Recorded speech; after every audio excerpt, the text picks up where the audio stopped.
Love कइलू ओकरे से परेशानी बा जेकरे से लव कइलू ओकरे से परेशानी बा ए सनमी करम तहरो लागे खानदानी बा ए सनमी करम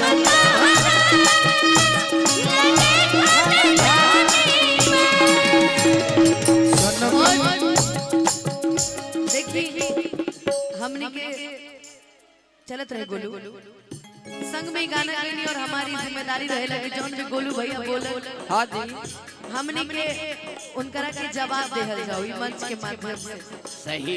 तो हम तुरंत हमरा मन में पता नहीं का बाटे कि हम तुरंत अपना मन में एगो लाइन बनेली इनकरा तो संग दिल भैया लिखले रहे कि हमर लाइन के राइटर हम खुदे होए। हां सही। जेकरे से लव कइली ओहके परेशानी बा जेकरे से लव कइली ओहके परेशानी बा हमारे कसूर नहीं है ओकर नियत में बेईमानी बा हमारे कसूर नहीं है ओकर नियत में बेईमानी बा। बाकी एगो बात तारा से पूछत हनी का सीधी जी वो बुला रहे गोलू भैया आपको गोलू भैया बुला रहे भैया नवजोत सिंह सीधी लिखा लगा तरह से के करो बनवलू हम हनिया ये गोरी के करो बनवलू हम हनिया ये गोरी के करो बनवलू हम हनिया ये गोरी अरे कहां हाल जाइला हनिया ये गोरी कहां ले जाइला भैया हनिया ये गोरी कहां ले जाइला के करो बनवलू हम हनिया ये गोरी के करो बनवलू हम हनिया ये गोरी अरे कहां ला सरैल बावन हनिया ये गोरी कहां ये हो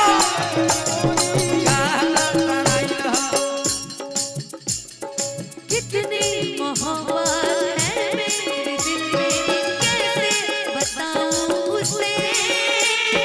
कैसे बताऊं उसे दीवानगी ने पागल किया है कैसे बताऊं उसे कैसे बताऊं उसे बना के उसी ने जरा मेरा सैया हमारे कसूर नहीं है एमे हमारे कसूर नहीं है ई कामों कर खानदानी बा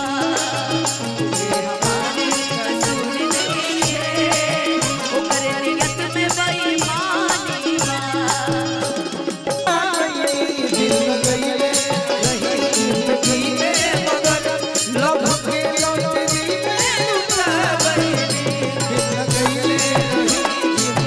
लव के लॉटरी में लुटा गई तारा से तारा दोस्त नहीं के हमारे दोस्त बा अनुपमा के धन्यवाद बाकी बस्ती जिला गोरखपुर में हां जी एगो प्रोग्राम रहे कब और सोनू भैया हमरा के गीत भेजल इतना अच्छा लिखल हां हां तनी खुशी हट गया है ने वशिष्ठ भैया एगो सोनू सिंह संगदिल जी बानी गीतकार सिवान जिला के हां जी वो हमरा के गाना भेजे के समय ना मिलल कि हम रिकॉर्डिंग करी अनुपमा संग प्रोग्राम होत रहे हां हां ई तो बात बा कि अनुपमा संग जमेला सही बात अनुपमा के भी अच्छा लागेला हमरो अच्छा लागेला हां जी और दुनिया के भी अच्छा लागेला सही बाकी आज अफसोस लग जाएगा ये गरीब के मैं गीत तो बर्बाद हो गई हो गीत ये बर्बाद हो गई कर चल हां आज हम रिकॉर्डिंग करके गए रही थी शूटिंग में तो 2000 मिलियन व्यू मिली। सही बात बाकी स्टेज वाला हिट भइल। देखिए एल्बम के राजा केहू हो के मंच के राजा रहुए सही केहू भोला मजाक करू काहे काहे कि अब हमार नौकरी तो लागी ना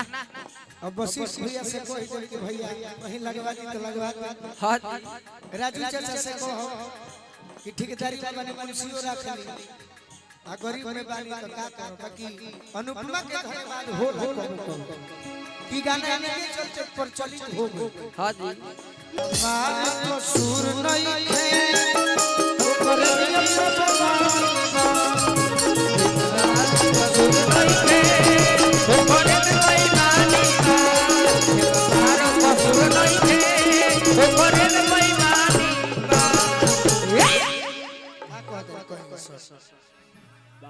ना हम कहे बहुत छोटे थे तो शायद रुक गए थे और मैं दाढ़ी मूछ में ही अब तो बूढ़ा हो गया है पता नहीं कैसे लेकिन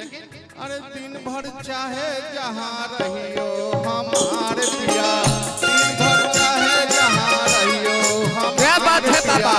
दिन भर चाहे जहाँ रहियो हमारे पिया दिन भर चाहे जहाँ रहियो हमारे पिया रात के घर चली रात के घर चली आई हो हमार पिया।